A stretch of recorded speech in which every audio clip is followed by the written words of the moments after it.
here's some essential fly lines that you should have to fish lakes effectively.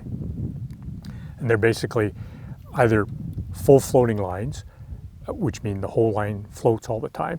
Typically floating lines are brightly colored. This one happens to be bright yellow in color.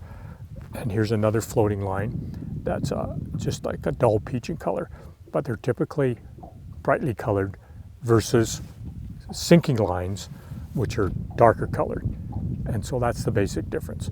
So a full floating line allows you to fish with a strike indicator, which suspends your flies at specific depths, or you can take the indicator off and fish a long leader and allow that leader to sink.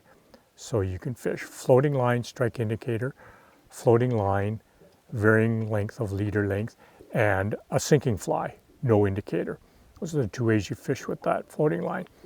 Sinking lines come in a variety of what we call sink rates. And we need to have three basic sinking fly lines to help you cover off any fishing situation in lakes. An intermediate sinking line, which sinks at about 1 to 1.75 inches per second, is a good first sinking line to have. And then a type 3 meaning a type 3 sinking line, which sinks at 3 inches per second, is a good line to fish slightly deeper water on the shoal or on the edge of the drop-off. And then to fish really deep water, like the edges of the drop-off and into the deep water zone of the lake, we're going to have a type 6 or a type 7 sinking line like this one.